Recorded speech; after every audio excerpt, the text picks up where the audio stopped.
پھر اس کے بعد فرمایا کہ الذین ان مکناہم فی الارض اقاموا الصلاۃ وآتوا الزکاۃ وامروا بالمعروف ونہوا عن المنکر وللہ عاقبۃ الامور، کہ اور وہ لوگ کہ اگر ہم ان کو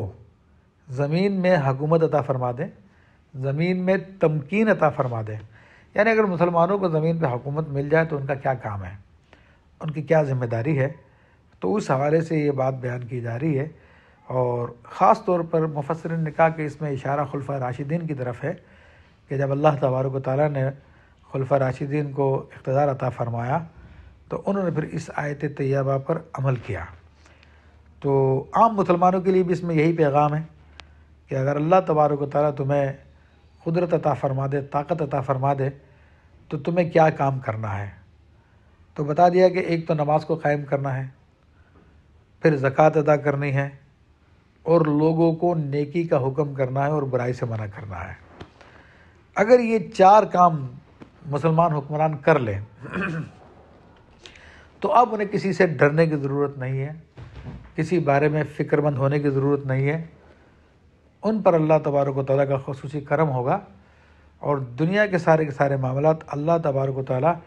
ان 4 کاموں میں اخلاص کی وجہ سے مسلمانوں کے بنا دے گا۔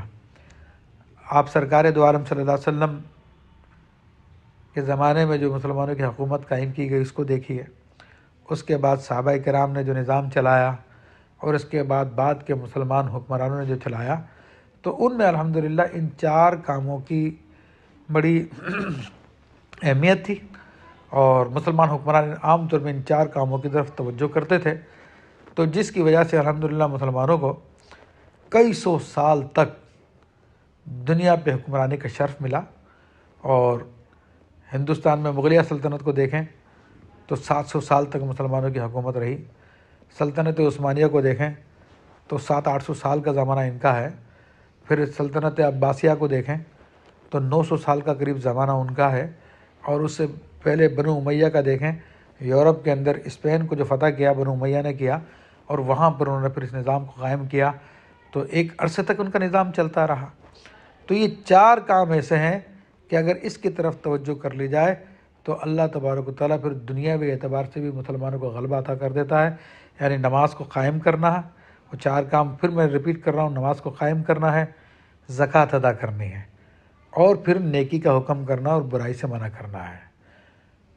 یہ 4 کے 4 کام کہنے کو تو یہ 4 کام ہے، لیکن ان 4 کاموں کے اندر 400 بلکہ 4000 کام پوشیدہ ہے، جو بہت سارے کام اس کے ذریعے ہو جائیں گے۔ اور جب یہ کام کریں مسلمان حکمران تو اللہ تعالیٰ فرماتا ہے وَلِلَّهِ عَاقِبَةُ الْأُمُورِ، تو اللہ ہی کے پاس تمام کاموں کا انجام ہے۔ تو اب اللہ پہ چھوڑ دیجئے، اللہ تبارک و تعالیٰ تمام کاموں کو اپنا لے گا، کیونکہ آپ نے اس کے حکم پہ عمل کر لیا۔ جب آپ نے اس کے حکم پہ عمل کر لیا،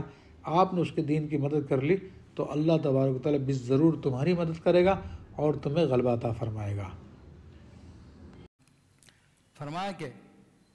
وَإِن يُكَذِّبُوكَ فَقَدْ كَذَّبَتْ قَبْلَهُمْ قَوْمُ نُوحٍ وَعَادٌ وَثَمُودُ، اور اگر وہ تمہیں جھٹلا دیں، تمہاری تکذیب کریں، ظاہر سی بات ہے کہ نیکی کا حکم دیں گے، آپ برائی سے منع کریں گے تو لوگ صاف منع کر دیں گے۔ لوگ اتنی آسانی سے نہیں مانتے،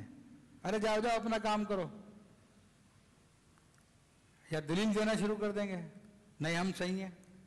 اور دلیل نہ بھی دیں تو ٹھیک ہے ہم دیکھی جائے گی، آپ جائیں یہاں سے، اور آپ نے تھوڑا زیادہ کیا تو آپ پہ سختی کرنا شروع کر دیں گے، آپ کو غلط کہنا شروع کر دیں گے، تو کوئی بات نہیں۔ اللہ تعالیٰ اپنے حبیب علیہ السلام کو تسلی دے رہا ہے، کیونکہ کفار مکہ کا یہی وتیرہ تھا۔ جب آپ کہتے تھے کہ ربی اللہ، میرا رب اللہ ہے، تو کہتے ہیں نہیں ہمارے رب تو بہت سارے ہیں، بہت انہیں رب بنائے ہوئے تھے، سمجھ رہے ہیں؟ تو آپ کی تکذیب کرتے تھے، تو اس سے آپ کے دل کو تکلیف ہوتی تھی، تو اللہ تعالیٰ نے آپ کو تسلی دیتے ہوئے فرمایا کہ حبیب اگر یہ تمہاری تکذیب کرتے ہیں تو آپ فکر نہ کریں کہ آپ سے پہلے بھی نوح علیہ السلام کو بھی جھٹلایا گیا، ان کی قوم نے جھٹلایا۔ عاد نے حضرت ہود علیہ السلام کو جھٹلایا، سمود نے، قوم سمود نے صالح علیہ السلام کو جھٹلایا، وقوم ابراہیم وقوم لوط، اور ابراہیم علیہ السلام کی قوم نے ابراہیم علیہ السلام کو جھٹلایا،